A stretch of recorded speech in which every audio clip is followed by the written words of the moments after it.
13 বলে 26 রান, বল হাতে ভয়ঙ্কর জাদুকর রিশাদ হোসেন যেন বাংলার রশিদ খান। যেখানে সবাই ব্যাট হাতে ঢুকেছেন সেখানে 200 স্ট্রাইক রেটে ব্যাট করেছেন রিশাদ।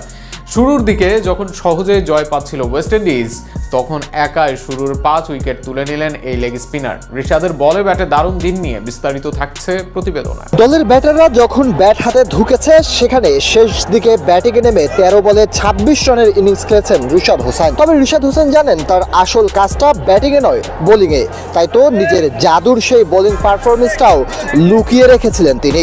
শুরু দিকে ওয়েস্ট ইন্ডিজের মারকুটে ব্যাটিং, শুরুতেই দুই ওপেনার মিলে গড়েছিলেন 50 রানের পার্টনারশিপ। তবে সেখানেই ধরা হচ্ছিল ক্যারিবিয়ানরা হয়তো হেসে খেলেই জিতবে এই ম্যাচ।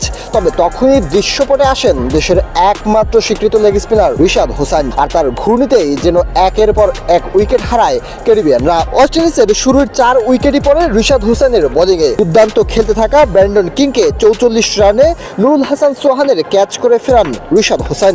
তার আগেই অলিভকে এলবিডব্লিউর ফাঁদে ফেলে আউট করেন তিনি। এরপর একে একে কেথি কার্টি, শেফন রাদারফোর্ড সবাইকেই ফিরেছেন এই দেশি লেগ স্পিনার। রিশাদ হোসেনের পঞ্চম উইকেটে পরিণত হন রস্টন চেসো।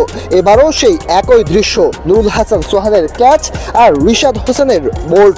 একজন লেগ স্পিনারের অপেক্ষা বাংলাদেশ দল করেছে দীর্ঘদিন। সেই দীর্ঘদিনের অপেক্ষার পরে রিশাদ হোসেন জায়গা পেয়েছেন জাতীয় দলে, আর সুযোগ পাওয়ার পর থেকেই একের পর এক বোলিং এবং ব্যাটিংয়ে দলের ভরসা হিসাবে নিজেকে প্রমাণিত করেছেন।